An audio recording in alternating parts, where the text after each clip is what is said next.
Hi, I'm Josh, the owner of Victory Camera in Boulder, Colorado, where we buy, sell, and trade used and vintage cameras. And today we're going to be talking about this Mamiya 7ii. So the Mamiya 7 is a camera that I get asked for a lot, and it's one of the most desirable cameras that we sell. We're going to talk a little bit today about its features, the good and the bad, and whether it's a camera that you'd want to own. The first thing that I tell people when they're looking at a camera like this is that no medium format camera is perfect.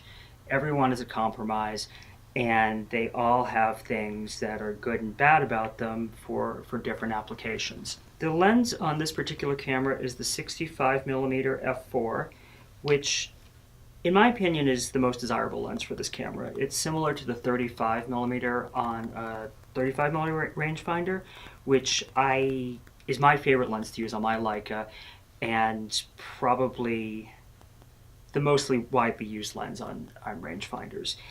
It allows you to get a lot into the frame without showing the distortion of a wider lens. This is a rangefinder style camera, which means that you are not looking through the lens, you're looking through this little window here.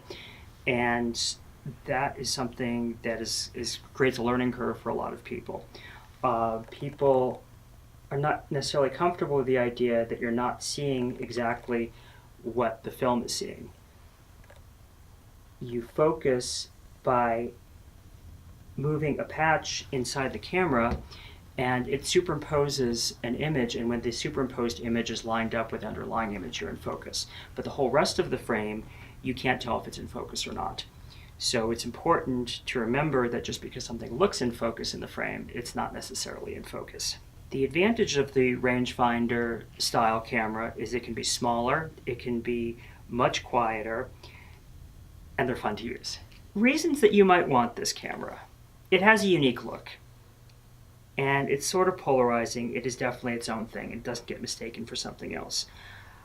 I like it for travel, for hiking, for lifestyle style photography, where maybe you're hanging out with friends or family, because it's very quiet to use. So this is the shutter. You can handhold it at low speeds. It has incredible image quality. It has some of the best image quality of any medium format camera. And it's significantly smaller and lighter than other cameras.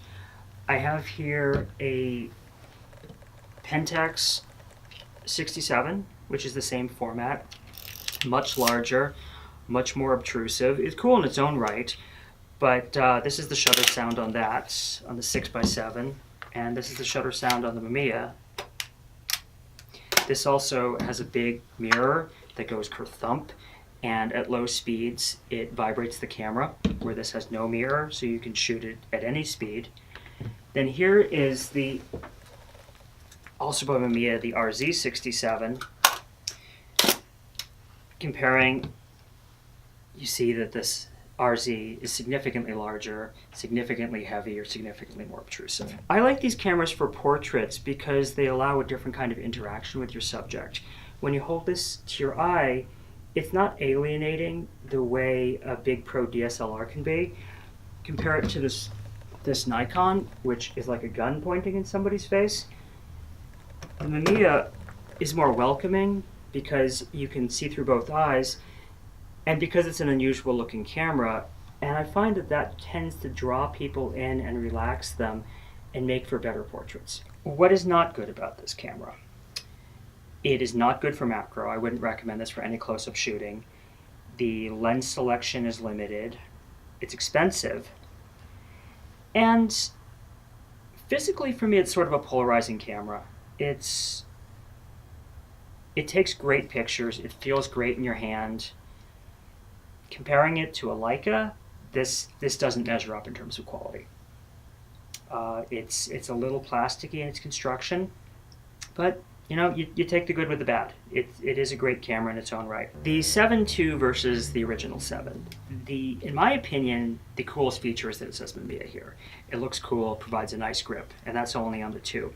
It also offers multiple exposure capability, a repositioned PC socket, and the lever for the internal dark slide has been changed, in my opinion improved. Some people liked it better the other way. This is a leaf shutter style camera, meaning the shutter is in the lens. So there's nothing to stop you from exposing the film when you take off the lens, except it has this dark slide feature. You turn this, and that moves an internal dark slide in the camera, and then you can take off the lens normally. Here is a second shutter, the dark slide I spoke of, that is only used for changing lenses. And it's important to remember that when you reinstall the lens, you have to release the dark slide, otherwise you won't be able to take pictures. Who is this camera for? I would say that it is for more advanced photographers who are willing to put some time into it. The rangefinder thing is a little difficult to learn, and it's not for everybody. It's rewarding, it's more fun to use, it can yield better image quality, but it can be a little bit challenging. If you were going to buy this camera, it would likely be your second camera, because it's not good for everything, it's not good for every situation. So this is the Mamiya 7ii. It's not going to be perfect for everybody. It is a very compelling camera. It'll give you great results, feels great in your hands, and compared to any other 6x7 camera, this is definitely the one I would take on vacation. These cameras are no longer being made, and they have gone up in price in the last couple of years. I see them continuing to go up in price, so if you want one, I recommend grabbing it now. If you're interested in learning more about this camera or any other cameras that we sell, please come by our shop in Boulder or visit us online at victorycamera.com or give us a call. And if you have any cameras that you're interested in selling, please contact us. This is Josh at Victory Camera. Thanks for watching, and we'll see you in the next video.